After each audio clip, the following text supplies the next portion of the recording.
Hello everyone and welcome to Monday. Yesterday I said I was going to talk about the Wwdc conference, and I am. But first I have to watch it. I cover this every single year. I generally cover every single Apple event, and it's going to be great because vlogs are current again. So you're going to get this in a timely fashion and not hear about, the iPhone several months from now, which would be truly terrible. WWDC generally doesn't talk about hardware. It's usually just software, so we're probably going to get a Mac OS update, an iOS update, maybe some other goodies. They generally go about 2 hours or so, we will see what is in store. Let's get started. They're doing this really funny mockumentary of developers, because it's the developers conference, and it's really good. It's funny. It's also super wide. It was shot super wide for some reason. They opened the conference by talking about the App Store, specifically that it's been around for 10 years now, and they have given out $100 billion to developers. Also, there are 20 million, or 50 million, a lot of people developing for their systems. Also, it just occurred to me why that opening video was so wide. The ratio on that is insane. It was super wide. And the reason is they are at the new location, the new space, whatever. Anyway, it's a super wide thing. And I feel like they've already done a conference there before, and they have, but I feel like it wasn't like that, but now it is. I don't know. It's super wide behind him, and so that's why the opening thing, yeah. So Craig's currently on stage talking about iOS 12, and in particular, they're talking about how fast and responsive the new iOS 12 is, because of course they are. Every iOS is going to get better, but they're taking a moment to talk about how it runs better on old hardware, which is important, because generally with each new iOS iteration, it runs like crap on old hardware. But they said, hey, if you got an iPhone 5S, iOS 11 supported it, but it ran kind of bad. iOS 12 supports it, and it runs much better now. So that's good. They received kind of a lot of backlash about that in the last few months. So if they're putting an emphasis on making iOS 12 run better, good. So Apple's been pushing really hard into AR the last year or so. And I've had the chance to play around with it a little bit, and one of the cool things you can do is measure things. You can actually point your phone at stuff in 3D space and measure what it is. But there hasn't been a native app to do that until now. So they're introducing a measurement app that'll just be built into iOS 12, and you can measure stuff. And that's really neat. Now the only downside is all the measurements are obviously approximate, and I haven't played around with the native app, obviously, because it's not out yet, but I've played around with the other ones, and sometimes it's really good. And then other times I've used it and I'm like, what happened? If you start moving around too much in 3D space, it gets confused. So in certain circumstances, just as a quick approximation, it seems like it'll be nice. I'm just glad that it'll be a native app, so I don't have to open, some third-party thing. One of the things Apple's worked on is a open file format for AR that is going to have industry-wide support. And it's actually kind of neat because it's going to also be built into the web. So the example that they're showing now is that you could be shopping for a guitar on Fender's website, and you can click a button and then actually see what the guitar looks like, in your living room using AR.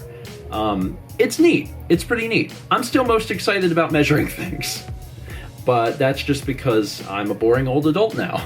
Okay, the shared experience thing is pretty neat. Now 2 different people can look at the same AR thing. And they said even a third person. And their example was a game where there's slingshots and you're hitting blocks. So 2 people are playing a game together using their iPads for AR. It doesn't actually exist. And then the third person can just walk around and see it. It's pretty cool because think about it. If you were doing, I'm just thinking about Let's Play format. If you had people playing a game like that, the third person could just act as a camera and record it, and they can be anywhere. You can get any shot. It's neat. AR is pretty neat. Okay, this entire AR thing is really freaking cool.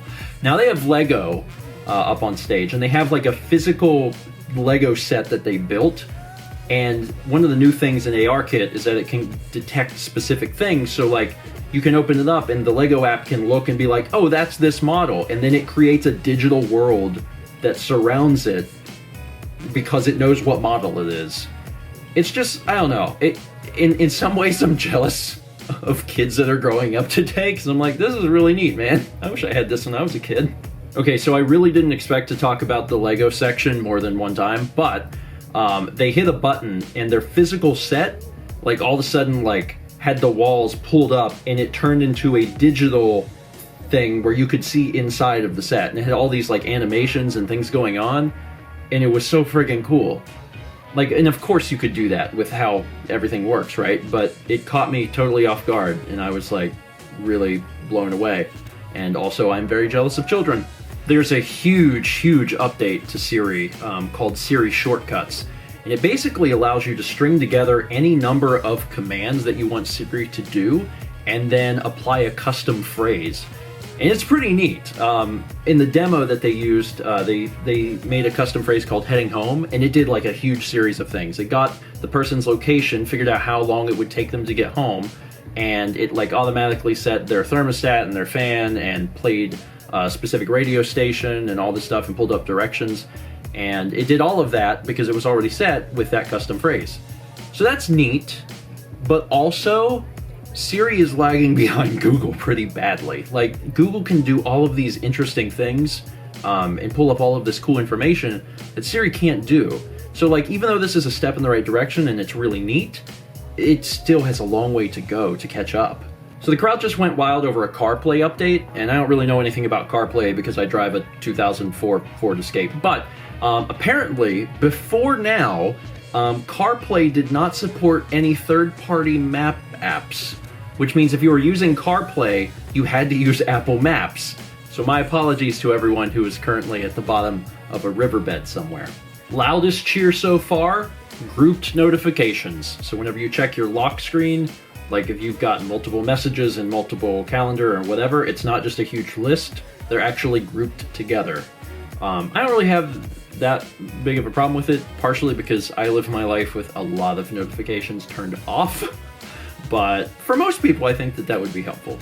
There's a new app that's going to just automatically update you, I think they said every 2 weeks, and it tells you what your usage was for the past 2 weeks in terms of like how often you picked up your phone, like when the prime time that you looked at it, what apps you're spending time in, and it's basically to alarm you if you're using your phone too much. Which honestly is a huge problem, right? So I guess that this is going to be pretty helpful, although it'll also probably be alarming. You know, people tap it and be like, wait, I spent that much time doing this? Oh crap, that's bad. But I mean, hopefully this will help people make, you know, healthier decisions and, you know, maybe better uses of their time. The Apple conference is a great reminder that Animoji exists, because I don't have an iPhone 10 and I forget that it's a thing. I've also never been sent one, because I don't think I know anyone who has an iPhone 10. Anyway, there's some new Animoji, but the new thing is Memoji.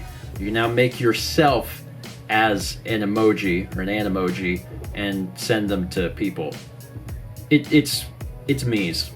They're Mii's. They're Mii's from Nintendo from 10 years ago. But now they're on your phone. Crowd just went wild for group FaceTime. So now you can FaceTime with more than one individual. How many individuals? Up to 32. I don't really know how that would work on a screen. It seems like you'd run out of space. But 32 people can FaceTime together now. They just had an entire section on the Apple Watch and watchOS 5. But I don't have an Apple Watch, and all the stuff was like, yeah, it's neat. But there's a walkie-talkie now. The walkie-talkie's pretty cool. So they just had like a 15-20 minute presentation on Apple TV, and like there wasn't really anything new at all. Like I'm pretty sure the only thing that was new is that there's new screensavers, and that it'll tell you where the aerial drone footage is being shot. And they also shot some stuff with the International Space Station. And like, it's neat, but really it just felt like an ad. It's like, hey, since we have you all here, does anyone not have an Apple TV 4K? You? Okay, well, let's talk for 10 minutes about why you should buy one. Mavericks, Yosemite, El Capitan, Sierra, High Sierra. The new macOS is called... Oh, they have a little video. They gotta show a little video. Mojave. Okay. There was some rumors about what the name was going to be, and I think Mojave was one of them. Probably. Anyway, neat. It's a... My first instinct is like, it's a pile of sand. Dark mode. Dark mode's real. Dark mode. You can make everything dark. I mean, there's been little elements that you've been able to change over the years, like that they've updated, but this is the first time like you could just reskin like everything to be dark. Honestly, I would use this. So we've been talking about macOS for a while. Dark mode I mentioned, but otherwise it's just been kind of like, okay, all right, not anything that was like particularly cool. There was something that's mildly interesting. Now, because of continuity and your phone is connected to your computer, vice versa, there can be certain times in apps where you may want to use a photo from your phone and like take a picture. So you can hit a button and it'll just let you take a picture with your phone, and when you hit OK, it just inserts it into the document. You can also scan documents that way. So like, it's sort of neat. I mean, you can already do that. It just saves you like one step. But I mean, I'm scratching the bottom of the barrel here. There's really, it doesn't seem like there's a whole lot of updates in macOS. And that's it. They ended the keynote with a little video that basically showed the developers, like the people in the audience, like their families. It's kind of neat. I gotta say though, having went through that entire experience, that was single-handedly one of the most underwhelming WWDCs I've seen. You know, it's not that anything was bad, but it was, you know, bad in the sense that there was not really anything in there that blew me away. Like, for any of the operating systems, there wasn't anything on, there certainly wasn't anything on macOS, there was nothing on watchOS or tvOS. Like, the best one, I guess, was iOS, had some cool things. But even so, like, I'm walking away from this WWDC, and, like, Mal's gonna want to know, Mal didn't watch it with me, so she's gonna want to know, like, what is new? And I'm gonna say, well, you can measure stuff in a native app now, and there's some cool AR stuff coming. You know, dark mode. Yeah, I don't know. Maybe you saw something more worthwhile in it. So why don't you tell me the single thing you're most excited for from this? Although you may also have a response similar to what I had of like, nothing happened. Nothing really happened. As a reminder, they don't really announce hardware at WWDC normally, so it wasn't expected that they would, and they didn't. So we'll see in the fall when they announce a thing, a new iPhone. But this was like, okay. Had I known, I could have just like read a thing. Hopefully I saved you guys some time so you didn't have to watch the thing. Because you didn't miss much. Anyway, talk about WWDC down below. Thanks for watching, and as always, let's meet back tomorrow, shall we?